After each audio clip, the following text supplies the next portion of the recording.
Hello girls, BA second year, कैसे हो आप लोग। आई थिंक कि आप लोग अपनी स्टडी कंटिन्यू कर रहे होंगे और इंग्लिश में आप इंग्लिश लिटरेचर है, इसलिए मैं आप लोगों को फिर से बोल रही हूँ कि फर्स्ट ईयर का पता नहीं आप लोगों ने कैसी तैयारी करी है, कैसा पढ़ा है, मेरे को कुछ आइडिया नहीं है। लेकिन सेकेंड ईयर में आप लोग प्लीज़ ध्यान से पढ़िए, अपने नोट्स बनाइए और अपने पोएम्स जो मैं पढ़ा रही हूँ आप लोगों को उनको कंटिन्यू लेके चलिए। और जैसे जैसे मैं जो भी पोएम नहीं समझ में आ रही है आप लोग मेरे से पूछिए। बार बार बोलती हूँ, मैं रोज़ एक ही बात बोलती हूँ, लेकिन किसी का भी मेरे पास कोई भी फीडबैक नहीं आता है। तो मैं ये सोच रही हूँ कि शायद आप लोग मेरे वीडियो देख ही नहीं रहे होंगे। ठीक है, तो आज जो हम पढ़ रहे हैं, हम हमारा सेकंड पार्ट पढ़ रहे हैं पोइट्री का ही, जो अपने इंडियन राइटर्स है उनमें ए.के. रामानुजन। ठीक है, ए.के. रामानुजन, जिनकी 3 पोएम है आपके, of mother, among other things, obituary, a river. तो हम ये तीनों पोएम पढ़ेंगे एंड उसके बाद में हम इनके क्वेश्चन आंसर भी डिस्कस करेंगे। ठीक है, तो of mother among other things, तो सबसे पहले हम पोएट के बारे में पढ़ लेते हैं।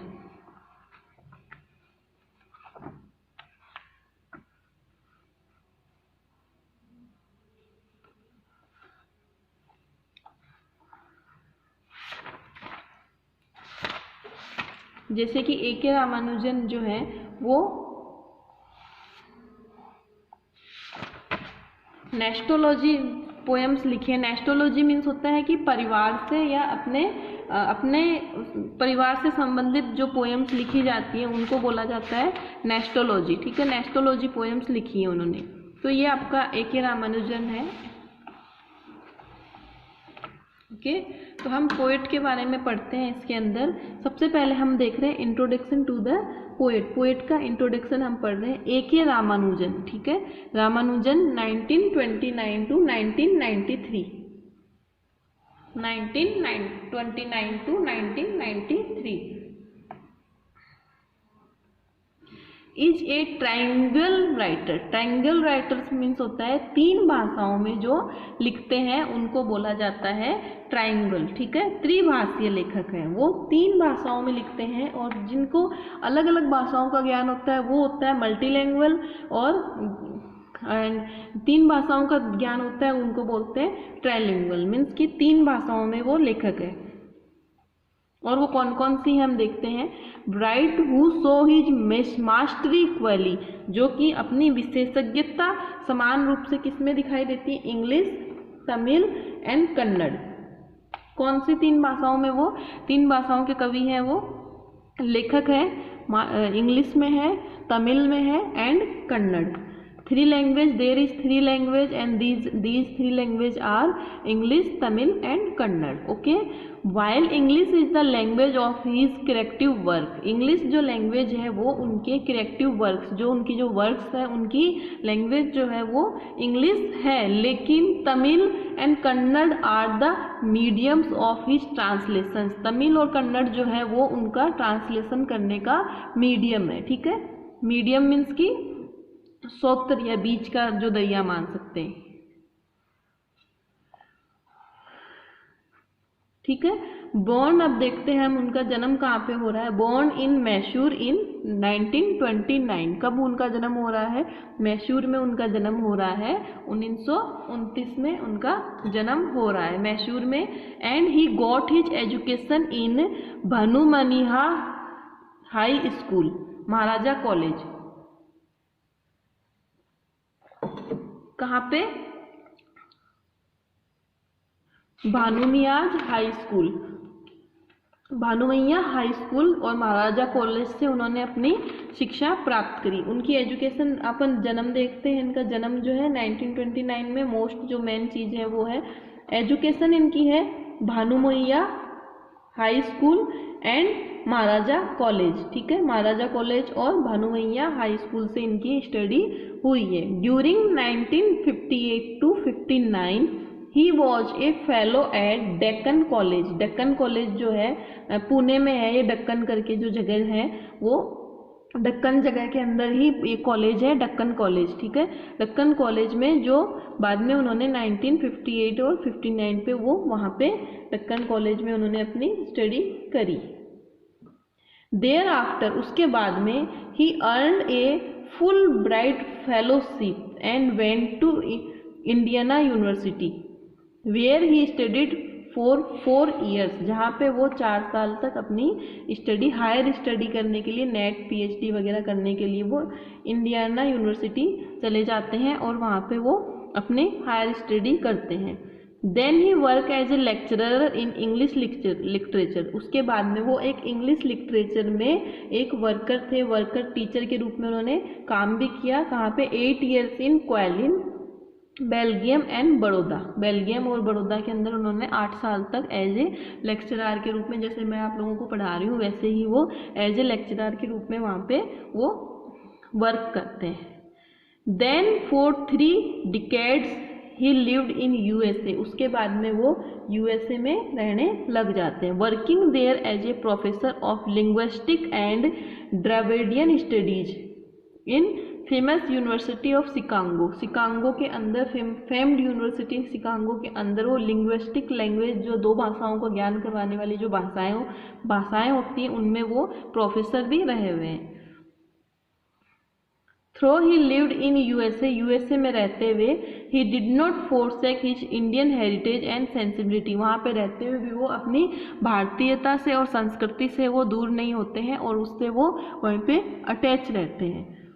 Again and again he reverted to the theme of the past and displayed a remarkable sense of Indian history and culture, बार बार उनकी कविताओं में, उनके वर्क के अंदर क्या दिखाई देता है? जो इंडियन कल्चर जो है वो ज़्यादा दिखाई देता है। तो इनका मेन अपन देखते हैं तो इनका जन्म हम देखते हैं, इनकी जो लिखने का तरीका 3 भाषाओं में, इंग्लिश, तमिल एंड कन्नड़ है। 3 लिंगुअल राइटर हैं ये हो सकता है, ठीक है। आगे बॉर्न इनका मैसूर में 1929 में इनका बॉर्न हुआ। एजुकेशन के लिए भाई मुहैया हाई स्कूल, महाराजा कॉलेज, अगर और उसके बाद में आगे एजुकेशन के लिए दक्कन कॉलेज पुणे में, और उसके बाद में इंडियाना यूनिवर्सिटी आ गया। फिर वो वर्क के लिए देखते हैं तो वर्क में उनका ये वर्क आ गया एंड फिर ये विदेश चले गए, वो यूएसए चले गए और वहाँ पे इन्होंने यहाँ पे भी काम किया। तो ये इनका हो गया जनरल फॉर्मल है, जो वो इनका इंट्रोडक्शन हो गया पोइट का। अब हम देखते हैं हिज वर्क्स, उनके जो वर्क्स हैं, काम उनके कौन कौन से। रिलेशंस, ठीक है, ये बहुत इंपॉर्टेंट है, INP लगा देती हूँ। द स्टाइडर्स, ये आप याद कर लेना, 1966। रिलेशंस पोएम, जैसा कि मैंने आपको पहले बोला है कि A.K. रामानुजन जो है उनकी पोएम जो नेस्टालॉजी पे है, नेस्टालॉजी जो बोलते हैं, इनको बोलते हैं कि नेस्टालॉजिया मीन्स होता है कि जो परिवार से पारिवारिक रूप से होती है। तो रिलेशंस मीन्स आपको समझ में आ गया रिश्ते, ठीक है। रिश्तों के ऊपर जो उनकी कविताएं लिखी गई, इसका मतलब है, जैसा कि पोएम का नाम है रिलेशंस, तो इसका मतलब ऑब्वियसली आप ये लगा सकते हो कि पोएम की जो थीम है वो रिश्तों से आधारित है, एक दूसरे के पारिवारिक रिश्ते, जैसे माँ का हो गया, पिता का हो गया, भाई का हो गया, या फिर चाचा बहन जो भी है, उन रिश्तों से हो गया।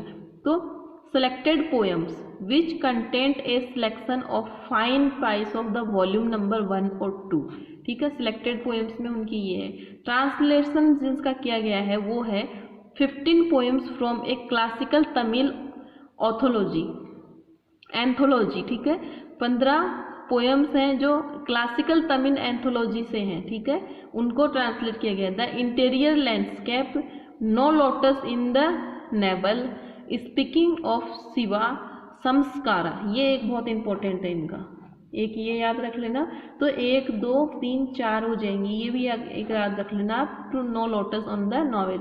Ramanujan become immortal as a translator and he is one of the finest poet in English the India can boast of having produce. तो रामानुजन जो है वो बहुत ही मतलब एक अमर हो गए इस चीज़ों के अंदर, कविताओं में अंग्रेजी को सर्वोत्तम कवियों में से रामानुजन जो है वो एक फेमस पोएट है, ठीक है। तो ये तो आपका हो गया था एक रामानुजन का इंट्रोडक्शन।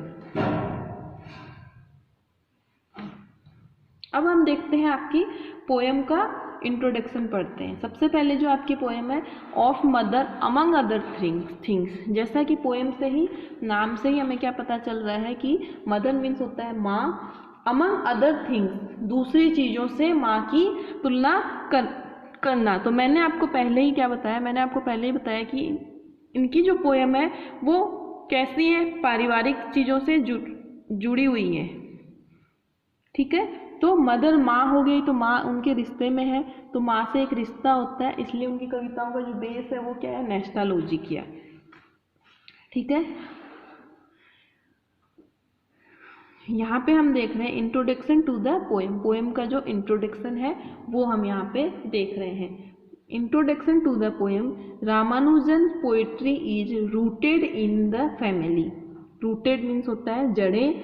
रामानुजन की जो कविताएं हैं उनकी जड़ें किसमें हैं, फैमिली से जुड़ी हुई हैं। रूटेड मीन्स होता है जड़ों का जुड़ना, कहाँ से है, फैमिली से जुड़ी हुई हैं। उनकी कविताओं की जड़ें जो है पारिवारिक रूप से मजबूती से स्थापित की गई है। ही ऑलवेज रिमेंबर्स विच नेस्टालोजिया, ये आ गया नेस्टालोजिया, जो आ गया जो मैंने अभी बताया था। नेस्टालोजिया मीन्स होता है परिवार के सदस्य या पारिवारिक चीज़ें। तो ही ऑलवेज रिमेंबर, वो हमेशा याद रखते हैं अपने पारिवारिक चीज़ों को। The memory of his family as well as various object connected with his early life in India. Bharat में जब वो, भारतवर्ष में जब वो शुरुआती जीवन जब वो जी रहे थे, जब वो अपने बचपन की चीज़ें, बचपन के जो उनके दिन थे, अर्ली लाइफ के जो उनके दिन थे, तो उनमें अलग अलग चीज़ें जो है, अलग अलग चीज़ें जो घटनाएं घटती हैं, जैसे कि हम हमारे परिवार में देखते हैं कि भाई को, पिताजी को, बहन को, तो उन चीज़ों को हम हमारे माइंड में कहीं ना कहीं कैप्चर करते रहते हैं। वो चीज़ें कहीं ना कहीं हमारे माइंड में सिक्योर होती जाती है। तो हमने वो जो भी चीज़ें हमने देखी, तो उन चीज़ों से ही मतलब उनका जो बैकग्राउंड होता था पोएम लिखने का, या फिर उनकी जो पोएम की जो थीम होती थी वो उन्हीं चीज़ों से कनेक्टेड होती थी। तो उनकी बचपन की यादें, ज़्यादातर उनकी पोएम्स के अंदर उनकी बचपन की यादें दिखाई देती हैं। एंड क्या लिख रहे हैं, family as well as various object connected with early life, he use image to convey to us his own impression of his mother during the different stage of her life. उन्होंने इस poem के अंदर अपनी माँ के जीवन के अलग अलग स्टेज में, कभी वो पहले वो जवान थी, फिर वो थोड़ी बड़ी उम्र हो गई, फिर वो बूढ़ी हो गई, फिर बहुत ज़्यादा बूढ़ी हो जाती हैं। तो इस पोएम के अंदर उन्होंने अपनी माँ के जीवन के अलग अलग भिन्न भिन्न चरणों को दिखाया है और अपने भावों को व्यक्त किया है और उनकी परिकल्पनाओं का प्रयोग किया है उन्होंने एक तरीके से। ठीक है, in the far of USA, जबकि वह दूर अमेरिका में अपनी माँ को याद करते हैं। जब वो यूएसए में रह रहे हैं, अमेरिका में रह रहे हैं, तो उनको अपनी ही लवलिंगली रिमेंबर्स, उनको पूरी तरीके से माँ का जो प्यार है वो प्रेम पूर्वक याद करते हैं। Her and years of her company, और उनकी संगत के लिए, उनके मतलब उनके साथ रहने के लिए, कंपनी पाने के लिए वो कल्पना करते हैं भगवान से, मीन्स कि वो प्रार्थना करते हैं। तो ये जो पोएम है, this poem was published in relation, मैंने पीछे बताया था आपको, ये पोएम जो किसमें पब्लिश्ड हुई है, रिलेशन 1971 जो उनकी पोएम का संग्रह जो था, काव्य संग्रह जिसको बोलते हैं, उसमें ये पोएम लिखी गई है। काव्य संग्रह मैं आपको बता चुकी हूँ किस चीज़ को बोलते हैं, कि जैसे मान लो मैंने आपको बताया स्ट्रिंग्स ऑफ गोल्ड, ठीक है, ये आपकी एक बुक है जैसे स्ट्रिंग्स ऑफ गोल्ड। अब इसके अंदर खूब सारी, इसमें जो पोएम्स हैं, जितनी भी पोएम्स हैं, तो ये सारी जैसे अलग अलग राइटर की है, लेकिन मान लो कि ये बुक मैंने ही लिखी है और इस बुक के अंदर जितनी भी पोएम्स है वो सारी मेरी ही लिखी गई है, तो ये मेरा हो गया पोइट्री ऑफ कलेक्शन। ठीक है, तो अब मैंने इसका एक नाम दे दिया रिलेशन। इस रिलेशन के अंदर मैंने अलग अलग पोएम्स लिखी हैं। तो इसी तरीके से उनका जो उनकी जो बुक थी रिलेशंस 1971 में जो प्रकाशित हुई थी, उसके अंदर ये तीनों पोएम्स जो है आपकी वो उसके अंदर लिखी गई है। The poet reveals with telling detail the invocations of his mother, अपनी माँ की यादों को याद करके कवि अपनी भावनाओं को प्रभावशील विस्तार से उजागर करते हैं, अपने भावनाओं को इसमें वो दिखाते हैं। Summary of the poem for Ramanujan, Ramanujan के लिए the family is in fact one of the central metaphors with which he thinks.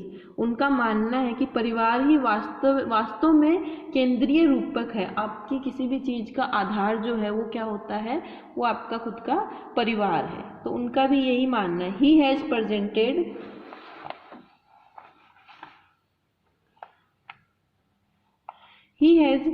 Presented portraits of relatives. उन्होंने कविताओं के अंदर अपने रिश्तेदारों के फैमिली सिचुएशंस, पारिवारिक स्थितियों के बारे में, एंड चाइल्डहुड मेमोरीज, और बचपन की यादों को अलग अलग तरीके से उन्होंने पोर्ट्रेट किया है। पोर्ट्रेट मीन्स होता है कलाकृति करना, एक तरीके से कलाओं की तरीके से, एक तरीके से स्मृतियों को, उन यादों को प्रस्तुत करना, चित्र के रूप में प्रस्तुत करना, ठीक है। In this poem he conjures up various image of his mothers. इस कविता के अंदर वे अपनी माँ के अलग अलग जीवन के अलग अलग भिन्न भिन्न चित्रों को मन में मतलब याद करते हैं कि उनकी माँ ऐसी थी, फिर ऐसी हो गई, फिर वो बूढ़ी हो गई, वो ऐसी साड़ी पहनती थी। इस तरीके से उनको दिमाग में उनकी इमेज जो है, वेरियस इमेज जो है, वो उनको याद आती है। He remembers that his mother was very delicate. उनको याद है कि उनकी माँ बहुत ही कोमल और जिंदा दिल, वेरी डेलिकेट एंड विवेकियस। विवेकियस मीन्स होता है जिंदा दिल होना, खुले मनों का होना, खुले मन का होना, जो एकदम खुले मन का होता है उसके लिए।